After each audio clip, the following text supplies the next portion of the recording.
जय गौ माता, जय गोपाल। आज ब्रजरस वास महोत्सव, चातुर्मास महोत्सव के क्रम में श्री जड़खुर गोधाम में आने का अवसर मिला, वास करने का अवसर मिल रहा है। ये वही स्थल है जहाँ भगवान श्री कृष्ण गौचारण किया करते थे। और करते थे ये कहना उचित नहीं है, वर्तमान काल में भी श्री कृष्ण यहाँ गौचारण करते हैं। पूज्य चरण गुरुदेव श्री मुलुक पीठाधीश्वर जी, पूज्य पथमेड़ा वाले महाराज श्री, पूज्य स्वामी श्री ज्ञानानंद जी महाराज, ये सभी संत जब यहाँ पर आए और आकर के इन्होंने विचार किया कि गौ माता के लिए कोई एक ऐसा ब्रज में विशाल स्थल हो जहाँ एक प्रचुर मात्रा में गौ माता की सेवा हो सके, अनेक लाखों की संख्या में गौवंश जहाँ विचरण कर सके सुखपूर्वक।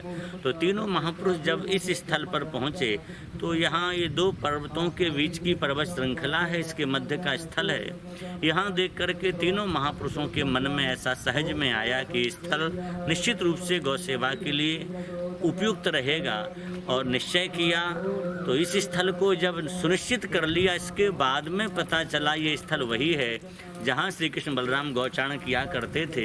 यहाँ पर्वतों की श्रृंखला है, इन पर्वतों पर श्री कृष्ण बलराम गौचारण करते थे। चारों तरफ यहाँ पर्वत श्रृंखलाएं हैं, और सबसे बड़ी बात ये है, ये वो स्थल है जहाँ पर भगवान ने इस पर्वत की एक शिला है, उसको स्पर्श करके भगवान ने कहा था, ब्रजवासी बल्लभ सदा मेरे जीवन प्राण, इन तज अनत न जाऊंगो मुहनंद बाबा की आन।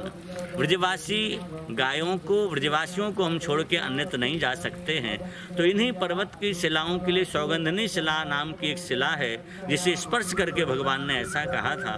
तो वो स्थल है, बड़ा रमणीय स्थल है। इन पर्वतों की उपत्यकाओं में, गुफाओं में आज एक नहीं सैकड़ों महापुरुष महात्मा साधना करते हैं। इसका अनुभव शुद्ध अंतःकरण वाले जीवों को निश्चित रूप से होता है, और वो करते हैं। प्रातःकाल ब्रह्म मुहूर्त के वेला में यहाँ कई लोगों ने अनुभव किया, सुना। इन पर्वत श्रृंखलाओं से घड़ी घंटे की शंख की ध्वनि सुनाई देती है, और कई बार गौ माता की सहज में आवाज़ सुनाई देती है, क्योंकि श्री कृष्ण बलराम आज भी निरंतर यहाँ गौचारण करते हैं। तो उसी पवित्र गौचारण स्थल में अपना ये जड़खुर गोधाम है, आप लोग देख रहे हैं। इसी तरह हजारों गौवंश की सेवा यहाँ हो रही है। गौ माता बड़ी प्रसन्न है। गौ सेवा की हमारे शास्त्रों में बहुत बड़ी महिमा है।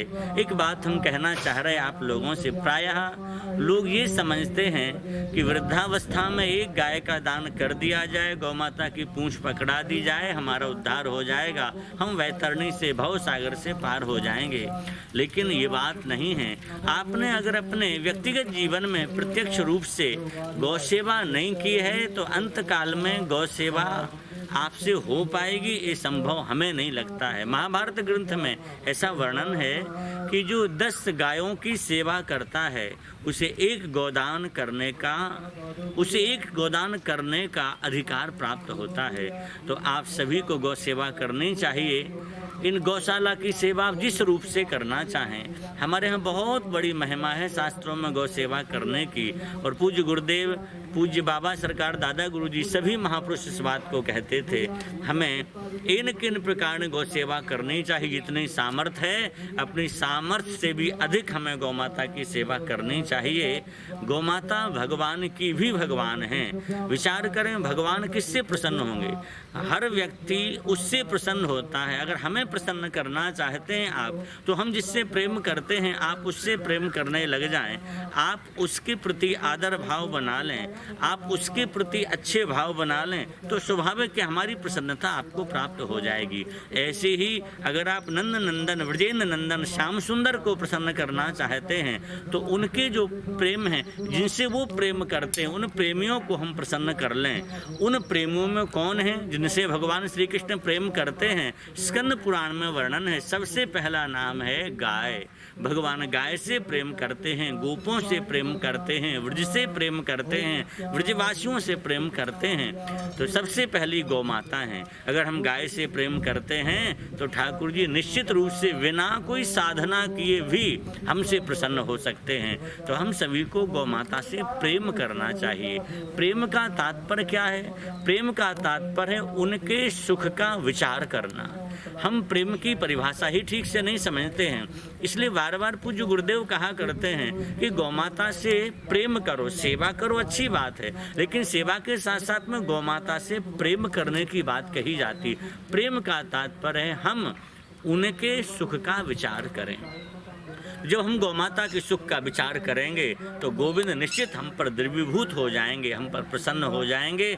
तो हम सभी को गौ सेवा करनी चाहिए। अब गौ सेवा किस तरह से करें, उसमें अनेक आपको उपाय हम बताते हैं किस किस तरह से आप गौ सेवा कर सकते हैं। आप बड़े शहर में रहते हैं जहाँ कुछ ऐसे प्रशासनिक आदेश हैं कि घर में गाय नहीं रख सकते, तो उसके लिए क्या करें? आपको भगवान ने सामर्थ्य दी है तो आप जड़खुर गोधाम में अथवा कोई आपको ऐसा लगता है जहाँ गौ सेवा होती है, जहाँ गौ माता से प्रेम किया जाता है, जहाँ गौ माता की उपासना होती है, ऐसी गौशालाओं से जुड़ें और एक गौ माता को गोद ले लें। हमारा आप सभी से पुनः पुनः आग्रह है, घर में जितने सदस्य हैं प्रत्येक सदस्य की अपनी एक एक गौ माता होनी ही चाहिए। उन गौ माताओं को आप दत्तक लेकर के, गोद लेकर के और आप किसी गौशाला में रखें। और रखने का तात्पर्य केवल राशि दे करके आपने निश्चित कर दिया आपकी गौ माता हो गई, नहीं। साथ साथ में वर्ष में अधिक ना हो सके तो एक बार आप जरूर जाएं, उन गौ माता का दर्शन करें और दर्शन करके थोड़ी देर सही प्रत्यक्ष गौ माता की सेवा करें। प्रत्यक्ष सेवा का तात्पर्य क्या है? प्रत्यक्ष सेवा का तात्पर्य है गोष्ठ में जाकर के गोबर उठाना, गोष्ठ में जाकर के झाड़ू लगाना, गौ माता के ऊपर हाथ फेरना, गौ माता को खुजलाना, गौ माता को चारा अर्पित करना, गौ माता को गुड़ अर्पित करना, ये प्रत्यक्ष गौ सेवा है। तो प्रत्यक्ष गौ सेवा का भी लाभ आपको मिलेगा। वो गौ माता आपको पहचानने लग जाएंगी, आपकी भी आत्मीयता हो जाएगी। तो गौ सेवा के बहुत बहुत पुण्य है। जो व्यक्ति अपने जीवन में गौ सेवा करता है, ध्यान रखें, उसके जीवन में कभी कोई क्लेश नहीं आता है, कभी कोई दुख नहीं आता है। ऐसी अनेक पुराणों में चर्चा है। बड़े से बड़े दुख की निवृत्ति के लिए कोई भी ग्रह का प्रकोप आपके जीवन में आ जाए, हम आपसे आग्रह करते हैं आप मनोयोग पूर्वक गौ सेवा करने लग जाएं, क्योंकि संपूर्ण देवी देवताओं का निवास इन पूज्या गौ माता में है। संपूर्ण देवता इनमें निवास करते हैं और अगर आपने इनकी सेवा कर ली तो पृथ्वी के संपूर्ण देवताओं का अर्चन कर लिया, पूजन कर लिया, सबको संतुष्ट कर लिया है। हमारे यहाँ एक कहावत प्रसिद्ध है, एक है साधे सब सध हैं। तो वो एक कौन ऐसा है जिसको साधने से सब सध जाएं? वो एक है गौ माता। इनकी साधना कर लो, इनको हम संभाल लेंगे तो सबकी साधना स्वतः ही हो जाएगी। तो हम सभी को गौ सेवा इस तरह से करनी चाहिए। और बात एक कहें, आप घर में ऐसा नियम कर लें, ये आपके द्वारा गौ सेवा ही कहलाएगी। घर में बाजार के सिंथेटिक दूध, दही, घी आदि का प्रयोग न करें। भारतीय देशी नस्ल की गाय, आप इन गायों का दर्शन कर रहे हैं, इनको भारतीय देशी गाय कहते हैं। आज बड़ी भारी विडंबना है, हम लोग भूल ही गए हैं कि भारतीय देशी गाय कौन सी होती हैं। आजकल तो घी के पैकेट पर भी जर्सी हॉलिस्टीन गाय की छवि लगा दी जाती है, लोग उसी को गाय मानते हैं। हम निवेदन करें वो गाय नहीं है, वो दुधारू पशु हो सकता है। हमारे यहाँ शास्त्र में गाय के जो लक्षण कहे गए हैं वो इन गौ माताओं में घटित होते हैं, जिनके गल कंबल होती है, कगुत होता है और जब ये बोलती हैं तो वेदों का मूल प्रणव इनकी वाणी से निकलता है, जिसे ओम माँ हम कहते हैं। हमारे यहाँ वेद मंत्र बोलने के पूर्व ब्राह्मण देवता हरि ही ओम माँ बोलते हैं। और आप ध्यान से सुनिएगा, जब हमारी भारतीय देशी नस्ल की गौ माता बोलती हैं तो सीधा शब्द निकलता ओम माँ, मानो वेद का मूल प्रणव गौ माता ही उच्चारण करती हैं। तो इन भारतीय देशी नस्ल की गौ माताओं के गव्य पदार्थों के बने पदार्थों को लेने का हम लोग निश्चय कर लें। दूध लेंगे तो भारतीय देशी गौ माता का लेंगे, दही भी उन्हीं का बनाएंगे, घी भी लेंगे तो हम भारतीय देशी नस्ल की गौ माता का ही लेंगे। और साथ साथ में एक बात और आप सबको बता दें, आप लोग अपने घर में बच्चों से लेके वृद्धों तक ये नियम बिल्कुल सब पर लागू कर दें। सुबह उठ कर के सबसे पहले हमें भारतीय देशी नस्ल की गौ माता का गौ अर्क लेना, गौमूत्र अर्क लेना है।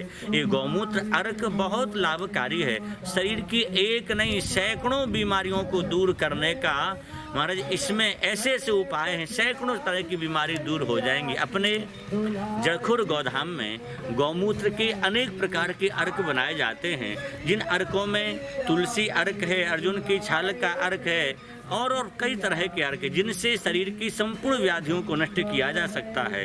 और हम विश्वास दिलाते हैं, जो व्यक्ति नित्य प्रति प्रातः काल उठ करके एक 2 ढक्कन 2 चम्मच ही सही गौमूत्र लेता है और प्रातः काल हमारे शरीर में गौमाता का पदार्थ गौमूत्र प्रवेश करता है, एक तो शरीर स्वस्थ रहेगा, मन भी स्वस्थ रहेगा, बुद्धि भी स्वस्थ रहेगी आपकी, क्योंकि गव्य पदार्थ हमारे मन बुद्धि चित्त सबको पावन करने वाला है।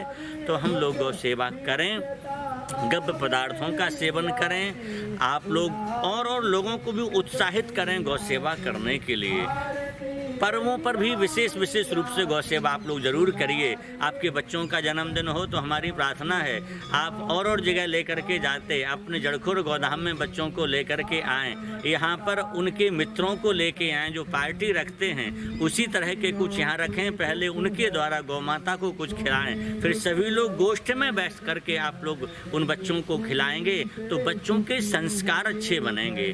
भारतीय सनातन संस्कृति का मूल जो गौ माता है, उन गौमाता के प्रति उनकी निष्ठा बनेगी और गौमाता की निष्ठा पूर्वक जो कार्य किया जाता है उससे व्यक्ति देश का बहुत बड़ा हित कर पाएंगे। तो बच्चों को, परिवार को संस्कारित करने के लिए भी हमें गौ सेवा आज जरूर करनी चाहिए। तो आप लोगों से हमारा आग्रह है, बच्चों का जन्मदिन हो, आपके विवाह की वर्षगांठ हो, ऐसे पवित्र अवसरों का उपयोग हम गौमाता के आशीर्वाद से ही करें। गौमाता प्रत्यक्ष रूप से आशीर्वाद हमें देती हैं, उनका आशीर्वाद आपके जीवन में फलेगा, फूलेगा, आप सुखी होंगे, समृद्ध होंगे, आरोग्य आपको प्राप्त होगा। तो ये सब बातें गौमाता की सेवा से हमें प्राप्त होंगी। पूज्य गुरुदेव वर्तमान में 2 महीने के लिए इस जड़खुर गौधाम में निवास कर रहे हैं, हम सभी लोग गुरुदेव के साथ में हैं। ये पहला अवसर है कि इतने दिन तक इस जड़खुर गौधाम में गौमाता के मध्य रहने का अवसर मिल रहा है।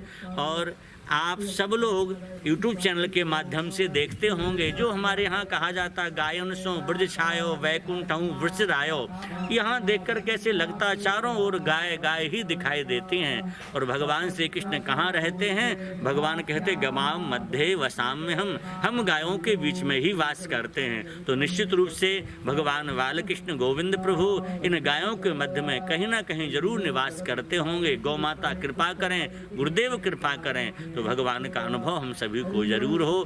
यही कहते हुए आप सभी को पुनः गौ सेवा के लिए हमारा आग्रह है, जहाँ रहते हो वहाँ रह कर के गौ सेवा के पुण्य कार्यों से जरूर आप सभी जुड़ें। सभी को जय गौ माता, जय गोपाल।